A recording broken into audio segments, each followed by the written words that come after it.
Hello, everybody. My name is Ken Lingia. I'm the Executive Director of the National Coalition for Community Capital. With us today is Topiltzin Gomez from Honeycomb Credit.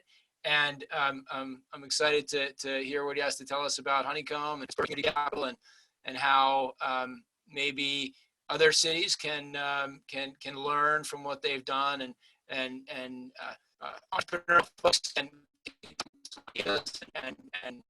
spread around the country. So welcome to Topiltzin. Thanks for joining us. Awesome. Thanks, Ken. So yeah, thank you all for joining me here today. I'm excited to share Honeycomb's latest updates with NC3. I know that I found this to be a very valuable community of people who are aligned around the mission of democratizing capital and improving the entrepreneurial ecosystems in our communities. So it's always a pleasure to be a part of this awesome group. When I was at ComCap, that was one of the first times in my professional life where I felt like I could nerd out without holding back. So I'm really glad to be a part of this group and share some updates with you all. So as Ken said, my name is Topiltzin. I am the Chief of Staff at Honeycomb Credit. We are a Pittsburgh-based Reg CF platform. We focus on helping small businesses access capital from their community. And whenever I introduce Honeycomb, I think it makes sense if we're all grounded on the problem that our communities are facing. Our communities are facing many problems, but here is one that is particularly illustrative of the crises we're facing here. And that is that we have lost about one community bank every single day since 1984. That means that the sources of capital that small businesses used to rely on whenever they wanted to get a bank loan are no longer there. And this is particularly affecting rural communities and communities of color in urban centers. But what is the connection between community banks and access to capital? Why can't Bank of America just do it all? Well, there's this practice in lending. There seem to be two different types. First, there is relationship lending, which is what community banks do. They used to take a look at the books of a business and also take a look at the business owner's character and whether the community believed in that business. And those two would play equal roles in informing the underwriting decision of a community bank. As we're seeing community banks disappear and bigger banks do a larger share of the small business lending, we're seeing that their approach is increasingly quantitative. They are relying on strict boxes that if you do not meet, you don't get to access a bank loan. Or there might not even be any review to begin with. There might just be an algorithm in San Francisco that determines whether or not you have the cash flow or the profitability numbers to justify a loan. And what we have found is that it has created kind of two effects in the small business lending economy. First, there are big banks that are no longer doing those small dollar loans because they don't have the bandwidth to look at each one of these loans for the very little margin that they will accrue to the bank. So they're making less loans, and the loans that they are larger. Right now, we're seeing very few banks that are making loans beneath 100,000 in the broader industry. Of course, there are still community banks and other mission-oriented banks that shouldn't be left out of that conversation. But on the other side, we're seeing the rise of fintech lenders that can get money to businesses very quickly, but they tend to do so at higher rates because when someone wants cash tomorrow, that is usually indicative that they are, maybe they're more likely to be in dire straits. So fintech lenders have to account for that, so they lend at higher rates that sometimes might not be conducive to small business growth.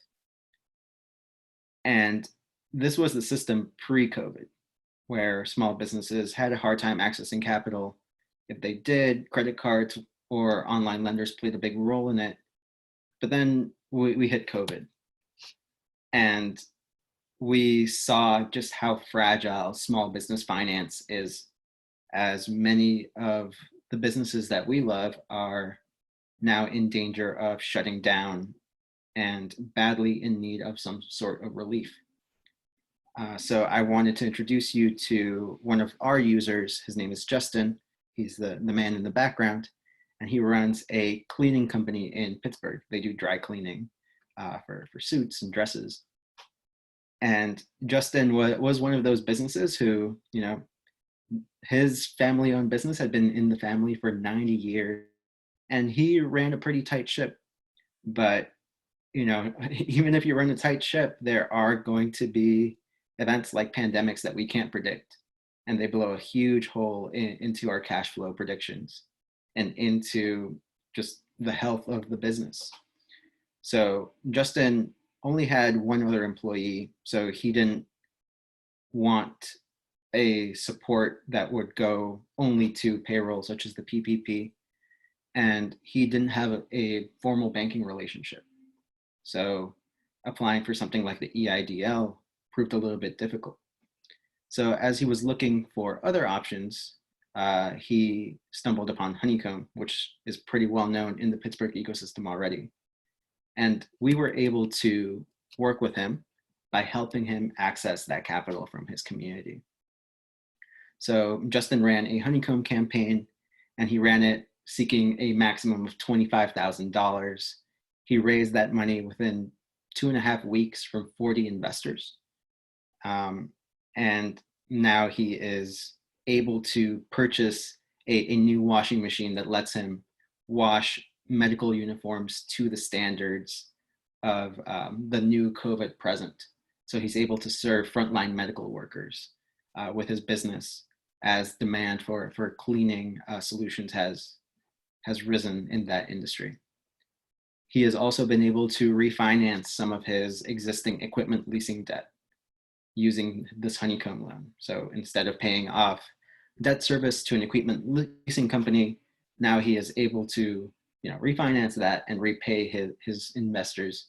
And every 3 months or so, they would be receiving a check from Justin, letting them know that he's still in business because of the support of his investors. And now they are benefiting from the fact that they were there to support him in a financial way during these tough times. So that is the kind of work that we do. We set up microloans for local businesses, and we let everyday people fund those microloans, literally invest in these microloans, and get paid back principal and interest over time as the entrepreneurs execute on their growth projects. To date, we have launched 71 of these loan campaigns, and we have deployed around $1.5 million through the platform. So if you average that out, that comes out to about $25,000 per campaign. So we're really operating at this niche where a lot of nonprofit grant programs might not be able to go as high as that, but a lot of banks aren't willing to lend as little as that 25,000 average. So we found that community capital has fit pretty snugly into the Pittsburgh ecosystem. And we're going to talk about how we have collaborated with Pittsburgh a little bit later. And we also find that 84% of the campaigns that we do launch get successfully funded. They meet their minimum goal. And to date, we have only had one default. And I'm happy to talk about the default experience at a later time. But it's also something interesting that if we have extra time for, I'd love to talk about. And one thing that we've also found is that it's still early days, but we're seeing that community capital can be more just than the traditional system of debt financing that many business owners rely on, better than national banks. We find that 56% of our loans are going to low to moderate income communities. 49% of the businesses we work with are women-owned or have at least one woman in ownership. And 21% of them are minority-owned businesses. So, we can definitely do more to boost those numbers up, but there are some early signs that community capital lends in ways that are different from the way that traditional bankers might lend, and it might do so with a better equity lens. So this presentation is specifically about what we have created in Pittsburgh, and I think it gives us a sneak peek into what, if all goes well and if community capital reaches the level of prominence that we all in this room hope it does, what it might look like for other communities. So in Pittsburgh, we have about 700 Pittsburgh area honeycomb investors. These are people who every time a campaign launches, they learn about the new campaign. They hear about new businesses opening up through Honeycomb, and they might even be able to invest some of their capital to help these businesses open up. We've created a way as a platform to gather the capital that exists in this community and have it be ready to deploy to new businesses or businesses that are looking to expand or refinance. We run about, I think, 35 or so Pittsburgh area honeycomb campaigns. At one point, we had 7 Pittsburgh campaigns, and we ran a little pitch competition where the Pittsburgh campaigns could all come together in one room and introduce their concept to the Pittsburgh community. That would then, ask questions about their favorite local business, learn about new businesses, and maybe deploy some capital. So this is what we're operating with in Pittsburgh. And I think it might be one of the highest locally focused community capital ecosystems, one of the largest ones that we've seen in the United States. And please correct me if I'm wrong. So now we're going to get into the portion where I talk a little bit about how we are collaborating with the city of Pittsburgh to really scale this special thing that we have going on. The first case study I wanted to talk about was how we have been collaborating with the Urban Redevelopment Authority of Pittsburgh, the local economic development arm of the city, to lend side by side. So community capital lending side by side with public capital. The example I wanted to bring up was Pete Tolman. He runs Ironborn Pizza. They are a pretty well-known pizza shop in Pittsburgh, but they were only operating out of a window. So, the kitchen, the window, you come up to the window, you get your pizza. But the people were raving for more, so they were really excited for him to open up his first location. When a location opened up in the Strip District in Pittsburgh, which is one of the most happening commercial corridors in Pittsburgh, Pete went into aggressive growth mode, and he purchased a liquor license. And in Pennsylvania, liquor licenses are exorbitantly expensive. They come about to $90,000. So he purchased a liquor license, and he kind of made his deposit on the lease for that. But that growth moment that he had to act on quickly made a big gap in his cash flow. So he actually borrowed $100,000 from Cabbage, the online lender, that was charging him about 40% APR, and he had to pay that back in about a year. So, he jumped on this growth opportunity, and he was ready to, get some additional capital to really start building out his restaurant. He could service this Cabbage debt, it was no problem, but it was really weighing down his books. And when he looks at his loan options, he actually goes to the Urban Redevelopment Authority of Pittsburgh, and they tell him, hey, we don't feel comfortable lending to you when you have this 40% APR loan on your books. You got to take care of that. But in the current ecosystem, CDFIs don't really refinance. And there were very few national banks that were eager to jump on this high-risk project in the food and beverage industry. So the URA, we'd been working together for a while, they actually referred Pete to Honeycomb. And Pete was able to run one of the most successful Honeycomb campaigns. He raised $107,000 from 87 investors, all within 3 weeks. And that was both a product of the fact that we had this ready base of Pittsburgh investors, but he also brought along his customers and the people who were with him along for the ride when he was at that window shack. So he was able to unlock this public capital because community capital was there to help him meet some of the requirements that were necessary for that public loan. So this got me really excited, and we kind of took this to other cities like Cleveland and Detroit, and we're trying to work through similar arrangements when possible to help more businesses access the capital that they can otherwise access if they didn't have these bad loans on their books. That some of the times they're taking out these bad loans because it's the right thing to do, but they don't think about how they will refinance them. The other case study I want to talk about, and this is a new product that Honeycomb has launched. This has been around for about 3 weeks or so. It's called a loyalty bond. And we've been talking to a lot of local businesses, about 1,000 local businesses across our sales team. And we've been hearing from businesses that right now is a really scary time to take on debt. If you're not like Justin Strong and you don't have a clear plan for what that debt's going to go for, that's a really rough way of keeping your business alive when you know you have to pay it back, but you can't predict if you're going to be open at 80% capacity or 40% capacity. So we kept on hearing this feedback, and we wanted to come up with a debt-free way of helping local businesses access capital from their community. So we created this thing called loyalty bonds, where a business can sell in-store credit with a multiple and a maturity date.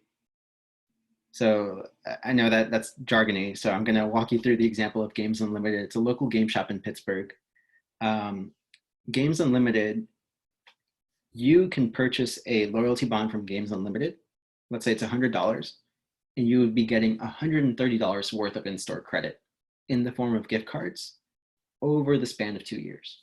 So every 6 months, you'd be getting about, say, $32 worth of gift cards in the mail or via email for Games Unlimited. The idea here is twofold. First, we're helping businesses get access to capital now.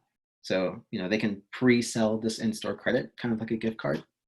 But unlike a gift card, they don't have to worry about that being redeemed immediately. We did some research on the statistics, and it shows that about 60% of gift cards get redeemed within 30 days.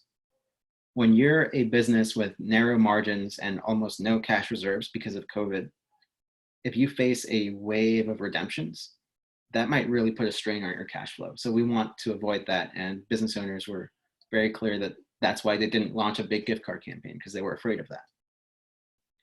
So this is actually stretching out that redemption period, piecing it over time. And the second reason why we think this is working so well is that it gives everyday people an extra incentive to pre-purchase in-store credit. It's not like a gift card where you get, you buy a $100 gift card, you've got $100 of in-store credit. It's one that becomes 1.3x. So this has been really successful at helping. We've run about 45 loyalty bond campaigns in the past 3 weeks, and some of them, like Games Unlimited, are showing a lot of potential. This is a way for businesses to get in-store credit, to get capital from their community without having to repay it as one would a traditional loan. So the URA took note of this, and we've actually teamed up with them to do a Pittsburgh loyalty bonds program. They have, as all municipalities have, been allotted a certain amount of money that they can deploy to small business preservation. And they saw the benefit of getting community members to support that business preservation strategy. They saw loyalty bond as a way that, if we can make more businesses launch loyalty bonds, we don't need to issue as much in grants, or we can direct our grants to businesses that, might be historically disadvantaged. So that's exactly what they did. They ended up subsidizing the cost that it takes to set up a loyalty bond. And any business that runs a loyalty bond successfully that hits that $1,000 minimum, they get $250 from the URA. So that's like an added bonus to help them cover that multiple. And this is the second layer of collaboration that we've done with the URA. This is now a public entity subsidizing the work of community capital. And, I never thought that it would happen, but it's actually happening. And I think that this goes to show what is possible when you have a mature community capital ecosystem. Now I am actively reaching out to different municipalities and having conversations with them about how we can replicate this example in their cities or in their neck of the woods. So before I take it over to the Q&A section, discussion section of this, I just wanted to talk about the way that I'm thinking about the ecosystem and where community capital fits in. We have all of this entrepreneurial infrastructure. We have economic development organizations funding streetscapes, or maybe helping businesses access capital for getting into a storefront. We have municipalities giving permits, maybe helping entrepreneurship be more equitably accessible. We have Main Street organizations that are, keeping businesses together and talking about community priorities, technical assistance providers that help people start and run thriving businesses. And then we have CDFIs and other lenders. That's the entrepreneurial infrastructure that most cities have. I think Honeycomb Credit can absolutely play a role in that entrepreneurial infrastructure, helping businesses get capital. But one thing that community capital can also do, and we're seeing this with loyalty bonds, is that it's helping people connect to a supportive community of everyday people who are able to support the business, not just in their investments, but also by maybe buying a loyalty bond or by consuming more at that business. This gives me the idea that maybe community capital solutions like Honeycomb can create a more resilient local economy, where if a pandemic like COVID hits, now you have a group of people who are ready to buoy the local businesses in their community, and they're organized in one way, and they have direct ways of doing it. So that's it for my presentation. If you all want to stay tuned with the latest updates at Honeycomb, you can sign up for a newsletter at honeycombcredit.com. But I'm ready for questions if there are any.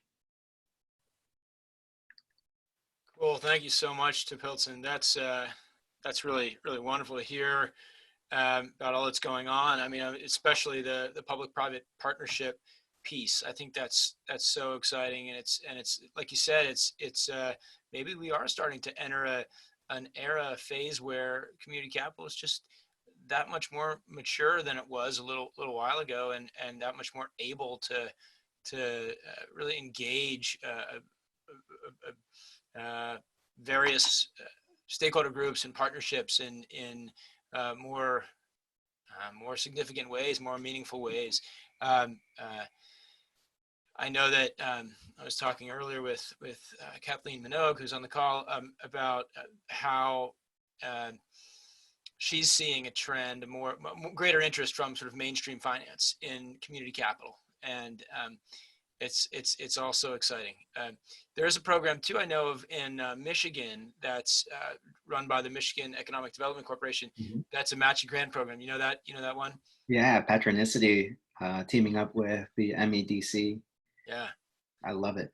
And that sounds a lot like what you're doing with the Urban Development Authority and in Pittsburgh, and that's so. Can you talk a little bit more about other markets that you might see sort of coming along following Pittsburgh's example? Are there I don't know if you can speak to sort of promising conversations with mm-hmm. other potential public entities, maybe yeah. or others? Yeah, so we've had some really good conversations. First, after this conversation with the URA, we had a great conversation with Allegheny County, the broader county around Pittsburgh. Then we had some awesome conversations with the city of Cleveland, and then Cuyahoga County, which is the county outside of Cleveland. On top of that, we've been working closely with, I don't know if you all who went to ComCap remember the Build Institute in Detroit, but they are very interested in making this a part of their community capital utility belt, and they see loyalty bonds as a way for their organization to apply for CARES Act money so that they can be the ones that are running the loyalty bond outreach. So that gets me thinking, how can we get nonprofits to use the platform that we have built and have philanthropy groups in charge nonprofits with scaling this community capital solution out? On top of that, we've had some good conversations in East Providence, of all places, as well as Kansas City. And I'm actively having some conversations in Chicago. Cool. Could you speak a little bit more to that that opportunity with nonprofits? And there clearly is there are a number of kinds of nonprofits, and in particular nonprofits that have mandates to work on the sorts of to work on community development, really, and they in some cases have large balance sheets. And there are I've heard about some creative approaches to leveraging those balance sheets to help folks engage community capital in and de-risk in some cases some investments. I'm curious what your what some of the strategies are you're thinking about in terms of engaging the nonprofit community. Yeah, so the nonprofit community I'm specifically talking about here is the technical assistance nonprofits, those who are focused on helping businesses access capital. This can be added to their utility bill, right? The fact of the matter is that anyone who has 1,000 followers or more and has been in business for 1 year can run a loyalty bond campaign. That is one of the most accessible forms of debt-free capital I've ever heard of. I mean, the other big benefit is you don't have to pay it back. So as we can imagine, there are some businesses in these communities that might not be the best financially, but they're getting that consumer traction. This is another way for them to build up to bankability.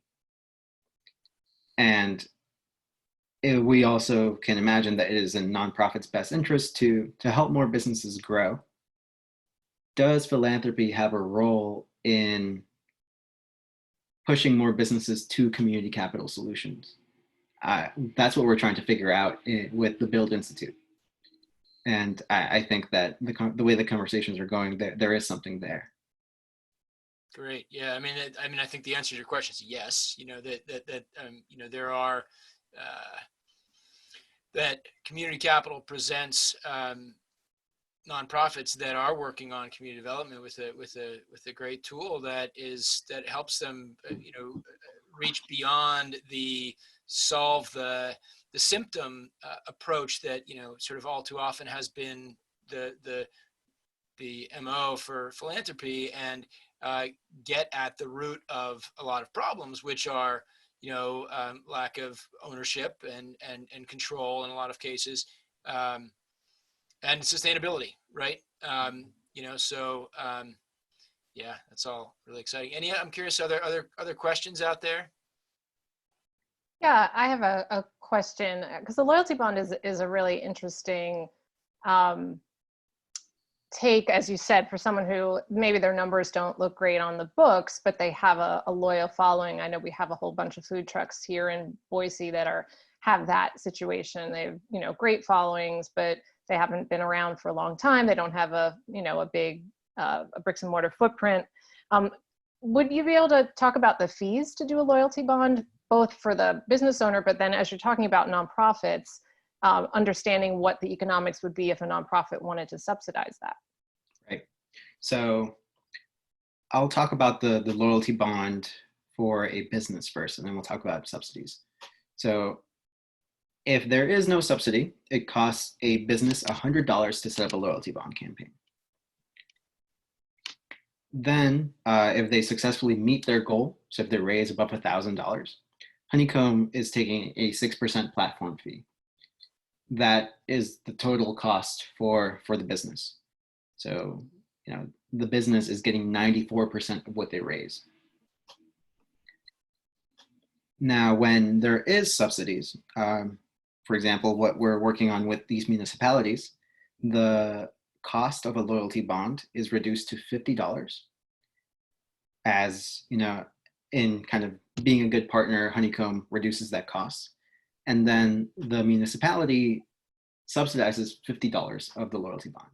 So the business pays nothing. And what we, the URA, so they are paying $50 for that subsidy, and then that $250 grant for running a successful loyalty bond campaign. So that means we're able to service 100 businesses with $30,000. And keep in mind that businesses can raise a really broad range of amounts when they're running a loyalty bond campaign. We've had businesses that raise, $2,500. And that might be enough for, the smaller boutique businesses. But we've also had businesses like Games Unlimited raise, $20,000. So you don't really know what you're going to get when we're talking about 100 businesses, but it is a support that, does help businesses end up positively benefiting. Cool. I'm wondering if you could speak a little bit to kind of the how it's happened that Honeycomb Credit has developed these relationships with various organizations around the city of Pittsburgh, and how it's kind of gotten traction with them. I mean, that I think, beyond the sort of quantitative details that are also very important, to build this sort of ecosystem is also about relationships, right? And it's about doing the hard work of reaching out and getting to know all of the different organizations in a community, and winning their trust, right? And things like that. And I'm curious how that's gone for you, what that's looked like. Yeah, it's been a lot of conversations, a lot of like comeback laters, but eventually we got to the point where we had the traction kind of independent of the URA, and then they recognized that we are a part of the ecosystem, and sometimes it's being the only for-profit in the room full of nonprofits, which is really an interesting position to be in. And frankly, it's also being able to speak that language and to put the things that nonprofits care about into the ethos of your work. Everyone has a way that they fund their business, but I think ultimately it's realizing that there's a lot of room for like collaboration here. Yeah, great. Yeah, I mean, there's obviously a lot of interest broadly in sort of the third economic way, or whatever, the fourth way, the sort of beyond just a straight free market approach, and a fully sort of classical sort of philanthropic approach to community development. This other idea that there can be some hybrid between a mission-driven business approach and that's collaborative and that brings folks together. And it's a nebulous thing and an evasive thing in a lot of cases, and an idea that hasn't been as fully fleshed out as a lot of people would like it to be. It's great to hear you talking specifically about how that's gaining traction and bearing fruit in Pittsburgh. Was there somebody else trying to chime in? I hope I didn't speak over somebody. Yeah. Hey there, Topiltzin. Norman, nice to see you again. Nice to see you again, Norman. Yeah, I'm always impressed with your work, and since you and I last spoke, I really appreciate the effort you're making. Ken asked a good question. I want to go a little bit further. We talked about Grand Rapids. Mm-hmm. We have one target zone that's extremely difficult for us, which is the 49507 zip code on the southeast side of Grand Rapids, full of these businesses that you just described. So we do have a few CDFIs, and I tried to introduce you to one, but didn't work so well because I'm sure they looked at you as a threat rather than a helpful partner. So my question is, I'm really pleased to hear you're outreaching to other municipalities like Detroit and some of those other larger areas. But I think what you're offering here about the ecosystem is something that no one else other than you can really share. So as you start these journeys with these other small businesses in these communities that might be in the distressed or low income markets, How are you seeing that unfold? Because you have a lot to offer. I might have a good idea, but I'm not the right voice. You're the right voice. So how do you see that working forward with some of your work with Honeycomb? Because I think there's a lot you can offer communities. Yeah. So first, I want to say that Grand Rapids is on my radar again. I definitely love to chat with folks at the municipal level and see if this would be beneficial. Can do that. Great. And second, I think we're right there with you in trying to answer that question. We find that, businesses in low-income communities might not have the networks available to them to make community capital the one true solution, right? It's not like the richest communities that have people who consider themselves investors already.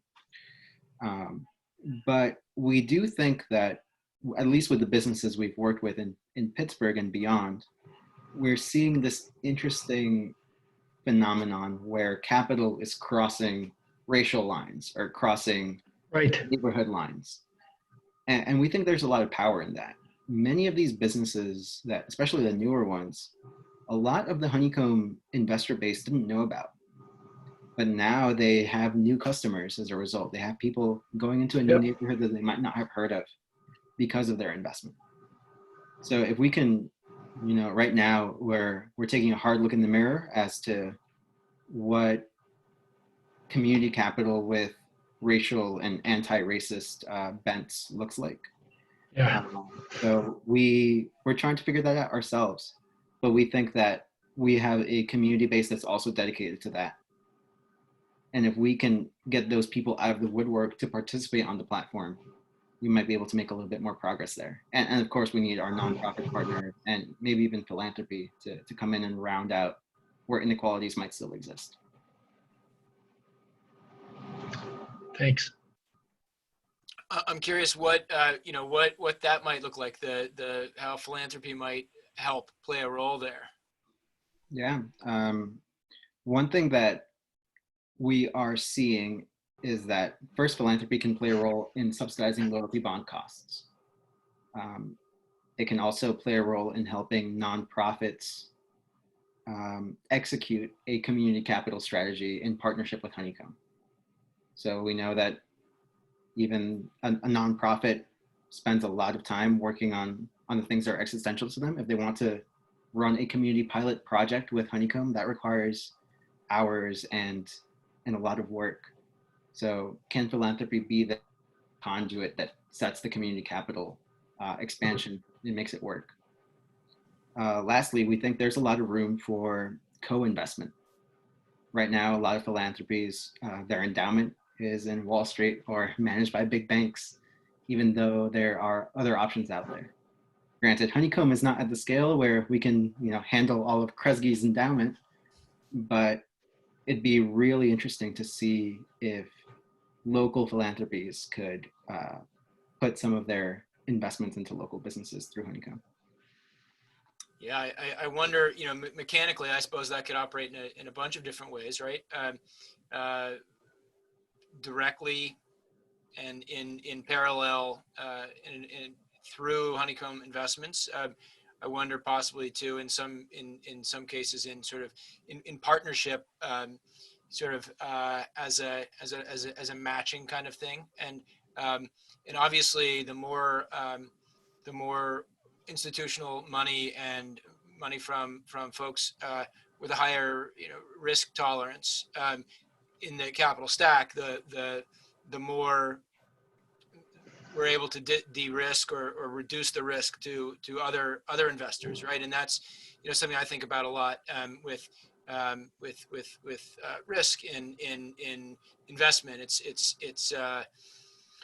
It's a very real thing to be concerned about, right? Moving forward with the limited capital that people have.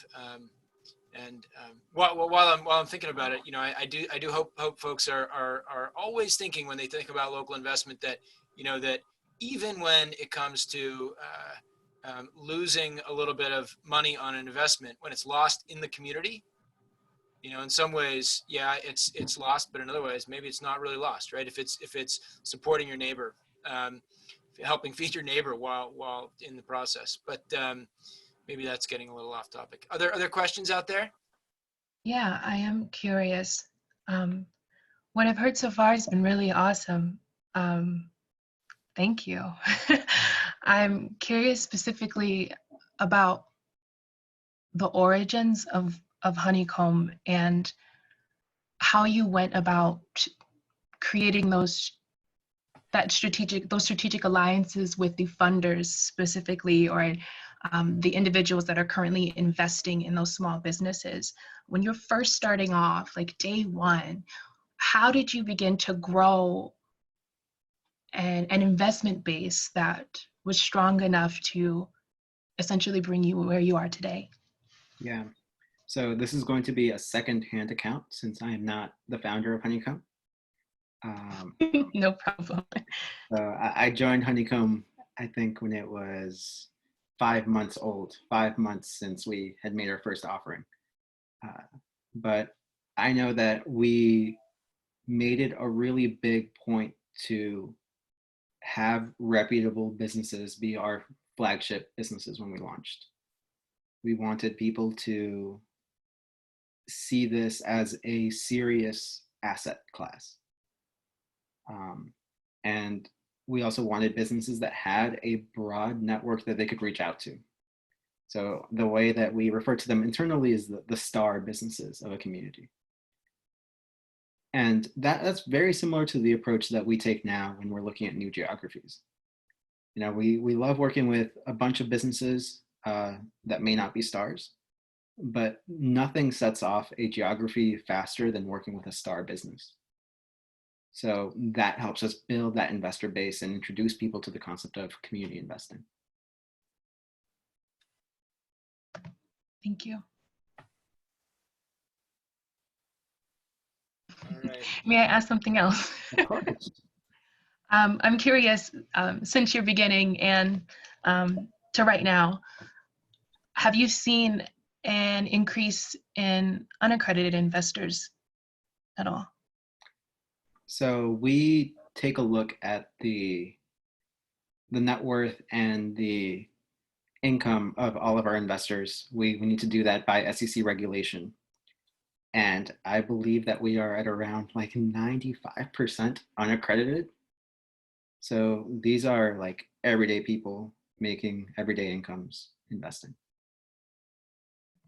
That's awesome. Yeah. And one thing that gets me really excited is how accessible this asset class is. It's really hard to understand the stock market, but you can kind of understand how a bakery purchasing an oven would help that bakery pay back that investment. I wonder if you had, you mentioned, I think you have had 700 plus investors in Pittsburgh. Right. I'm curious, you know, what your thoughts are about increasing that number and how big it could get in the years ahead, and kind of what who those people might be, and who those future additions might be. Yeah, so something about the way is kind of implied that we choose who our investors are. That's not the case. People just usually find out about Honeycomb when their favorite local business launches a campaign. We don't do much in terms of investor marketing other than like maybe putting some Facebook ad spend on the campaigns. So it's really been organic growth dictated by where the business is and who their customers are. That said, our goal is to make everyone in the United States an impact investor in small businesses.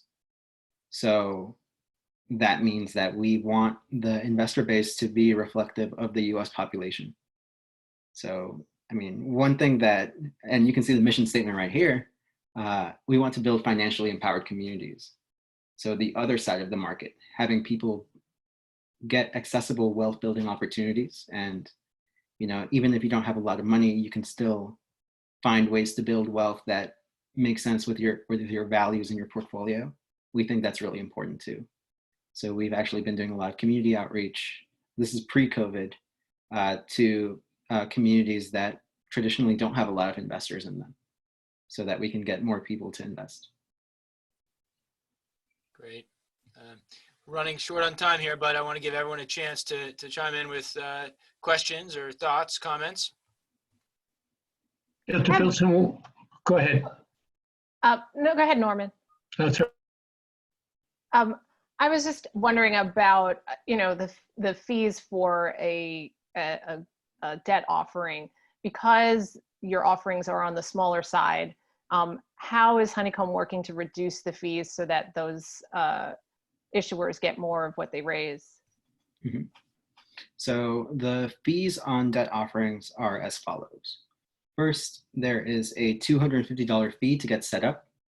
That's really just nominal so that we can align our incentives. We don't want people launching campaigns and then forgetting about them, because it makes the investor experience bad if their investment doesn't fully fund and they were super excited. Second, we have a success fee, so that is 6 to 8% depending on how much is raised, and that is, that helps us cover our costs. That's how we predict that we will become a scalable, profitable company. And then third, there's a 2.85 investor fee that the investors pay, and it's capped at $37. So right now, I think that we as a for-profit are facing conflicting imperatives, right? We need to make the product as attractive and as cheap to businesses as possible so that we get a lot of customers, but we also need to, keep this ship running and scale it to what we believe it could be, which is a national platform for investment. And for that, we're charging these rates to, help keep that investment going into Honeycomb, to keep Honeycomb Credit LLC strong. So this is, go ahead, Kathleen. No, yes, go ahead. I will let someone else ask. I interrupted you. I just had one last question. One of the areas Topiltzin has changed here is the foundations seem to be more actively in the area of PRIs. And I wanted the program-related investment versus straight grants. And that allows them a lot more flexibility because they can back affordable housing, mortgages, and they're beginning to do that. And they're in the millions here with these kinds of PRIs. So that sort of heads us off to, they have investors that are willing to invest in that. And so they're going down a similar route, but they haven't really structured it toward businesses. So I wondered if you had any comments, whether that's a positive sight for you to see, and what are your thoughts? Yeah, I'm very excited with the way that the nonprofit sector has moved beyond just grant-based financial products. I think it helps the nonprofit sector be a little bit more agile, a little bit more pressure on its performance, but also say it really promotes where possible some opportunities for the nonprofit sector to gain some revenue, right? If I have this loan and I'm a theater nonprofit company, now I have pressure to make good on that loan and grow my business, my nonprofit business. One thing that gets me really excited is the fact that we've actually worked with we've worked with our first nonprofit client. It's a grocery co-op in Canton, Ohio. And they are using Honeycomb to help them build up that grocery store that they're looking to start. And they're doing this for two reasons. One, they were looking for PRIs and they couldn't find them in their local foundation community because they're still a relatively new thing. They're not across the board something that foundations do. And two, they wanted to get the community involved. This is a project for the community, by the community. So that's really exciting. Topiltzin, I run a platform in North Carolina. I've met George, had a few beers with him in Detroit, and and we're also in the process of becoming a broker dealer to go national with what we do. And we've looked at all the platforms. I want to applaud you guys at Honeycomb for what you've done. Really is some really good stuff, particularly in two areas. One is your local focus and what you talked about, how important that is. And secondly, it seems like you've standardized the offering, right? You just do debt. And a lot of other platforms, have all kinds of complicated securities like safes and revenue share agreements and stuff. So I applaud you for all that. And we're actually, that's part of our strategy going forward as well a little bit. But my question is, since you focused on Reg CF and since you only do debt deals, if I do the math on $1.5 million raised that you mentioned, say even 9% or give it 10%, it's about $150K, right, coming to you guys. So how are you meeting your own capital needs to keep doing the good work you're doing and expanding like you are with those kind of metrics? Yeah. So Honeycomb is a venture capital funded organization. We've also had the great privilege of receiving some grant dollars as well. Cool. And yeah, I think that's kind of how we want to structure things right now. And of course, the goal is to always make more revenue. So we're interested in seeing, loyalty bonds. Is that another way for another revenue driver for us? And how else can we take all of this community data that we're gathering and how can we use it to maybe help banks make lending decisions or something like that? Very cool. There's just phase one. Thanks. Appreciate it. Yep. Great work you're doing. Great. Thanks. If there aren't other final questions or comments, thank you so much, Topiltzin, for joining us today and sharing the Honeycomb Credit story and telling us about how all that you're doing and seeing in the community capital world and telling us about the impact that it's having. And good luck to you moving forward. I think your success is important to to Pittsburgh and to other communities where you will I'm sure have a big impact moving forward. And like John said, you're inspiring a lot of folks out there. So keep up the great work, and thanks again for joining us today. Thanks, Ken. It's always awesome to present to see you folks. You all ask the best questions.